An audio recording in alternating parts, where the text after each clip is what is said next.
നമ്മൾ ഒരുപാട് നാളായില്ലേ കണ്ടിട്ട്. ഇതെനിക്ക് പറയാൻ തന്നെ നേരം ഉണ്ടാവുള്ളൂ. പിന്നെ ഇപ്പം ഞാനൊരു കാര്യം ഫിക്സ് ചെയ്തതെന്ന് വെച്ച് കഴിഞ്ഞാൽ, ഞാൻ പഠിച്ചുകൊണ്ട് ക്ലാസ് എടുക്കുന്നില്ല ഇനി. കാരണം പഠിച്ചുകൊണ്ട് ക്ലാസ് എടുത്തതിന് ശേഷം പ്രാക്ടീസും കഴിഞ്ഞ് വീഡിയോ വീണ്ടും തെറ്റാതെ അപ്ലോഡ് ചെയ്ത് വരുമ്പോഴേക്കും എനിക്ക് തൊണ്ടയ്ക്ക് നല്ല വിങ്ങലും വയ്യാണ്ട് വരികയാണ്. പനിയെന്ന് വെച്ച് കഴിഞ്ഞാൽ ചില്ലറ പനിയൊന്നുമല്ല ഫ്രണ്ട്സ്, ടൈഫോയിഡ് അങ്ങനെ വലിയ വലിയ പനികളിലേക്ക് പോണേ. അപ്പോൾ അതുകൊണ്ട് തന്നെ നമുക്ക് വായിച്ച് പഠിക്കാം, നമുക്ക് എല്ലാവർക്കും കൂടെ. അപ്പോൾ നമുക്ക് റിവിഷൻ സ്റ്റാർട്ട് ചെയ്യാം ഫ്രണ്ട്സ്. ഇനി എക്സാമൊക്കെ ന്യൂ ഇയർ ഒക്കെ ആകുമ്പോൾ അതിന് മുന്നേ ഒരുപാട് എക്സാംസ് വരുന്നുണ്ട്. അപ്പോൾ നമുക്ക് അതിന് മുന്നേ റിവിഷൻ സ്റ്റാർട്ട് ചെയ്യാം. ഞാൻ ഉദ്ദേശിക്കുന്നത് 1857 വിപ്ലവവും പഞ്ചവത്സര പദ്ധതിയും തീർക്കാനാണ്. അതിലെ നമുക്ക് കിട്ടാത്ത നോട്ടുകൾ, നമ്മുടെ റാങ്ക് ഫയലിൽ നമ്മൾ നോക്കിയാലും കാണാത്ത നോട്ടുകൾ ഉണ്ടാവും. അപ്പോൾ അത് നോക്കാം. വീഡിയോയ്ക്ക് ക്ലാരിറ്റി കുറവുണ്ടാവും, പക്ഷേ അത് നോക്കി നിങ്ങൾ ഇരിക്കണ്ട. പറയണ എന്താണോ അതൊന്ന് ശ്രദ്ധിച്ചാൽ മതി കേട്ടോ. അപ്പം നമുക്ക് നോക്കാം. തെറ്റൊക്കെ ഉണ്ടെങ്കിൽ ക്ലിയർ ചെയ്ത് പോവാട്ടോ. ശരി.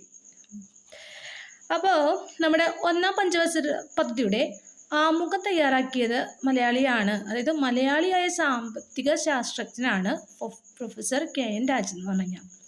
അദ്ദേഹം തിരുവനന്തപുരത്തെ സെൻറ്റർ ഫോർ ഡെവലപ്മെൻറ്റ് സ്റ്റഡീസിൻ്റെ സ്ഥാപകനായിരുന്നു. അദ്ദേഹത്തിന് നമ്മുടെ രാജ്യം എന്താണ് പത്മവിഭൂഷൺ നൽകി ആദരിച്ചിരുന്നു. ആർക്കാണ്?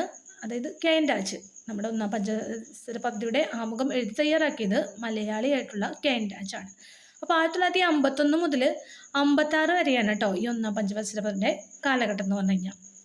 പിന്നെയെന്ന് വെച്ച് കഴിഞ്ഞാൽ ഈ അഭയാർത്ഥി പ്രശ്നങ്ങളൊക്കെ തുടങ്ങിയത് ഒന്നാം പഞ്ചവത്സര പദ്ധതി കാലഘട്ടത്തിലാണ്. കാരണം ഇന്ത്യ പാക് വിഭജനമൊക്കെ നടന്നത് 1947 അതിൻ്റെ നമുക്ക് സ്വാതന്ത്ര്യം കിട്ടിയതിന് ശേഷം. അപ്പം അതിനിടയ്ക്ക് ഏത് രാഷ്ട്രത്തിൽ നിൽക്കണം എന്നുള്ള പ്രശ്നങ്ങളൊക്കെ വന്നുല്ലോ.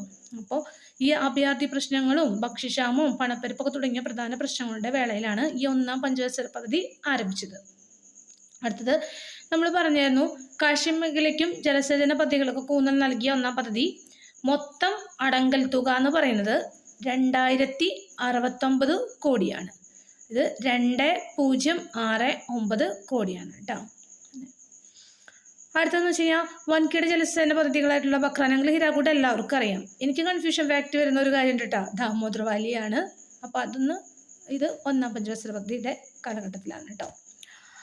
അടുത്തത് പിന്നെ നമ്മൾ പറഞ്ഞു UGC ഒക്കെ സ്ഥാപിച്ചു, യൂണിവേഴ്സിറ്റി ഗ്രാൻഡ് കമ്മീഷനൊക്കെ ഫോം ചെയ്തത് ഈ ഒന്നാം പഞ്ചവത്സര പദ്ധതിയുടെ കാലഘട്ടത്തിലാണ്.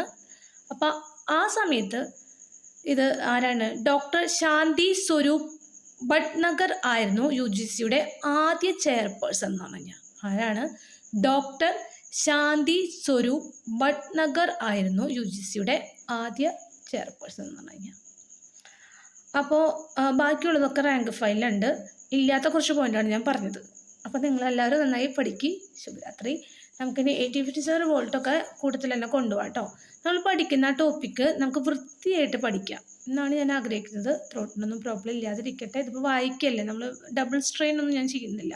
അപ്പോൾ അതുകൊണ്ട് എല്ലാവർക്കും ഒരിക്കൽ കൂടെ ശുഭരാത്രി. എല്ലാവരും എക്സാമിന് വേണ്ടി നന്നായി പ്രിപ്പയർഡ് ആവുക. ശരി കേട്ടോ.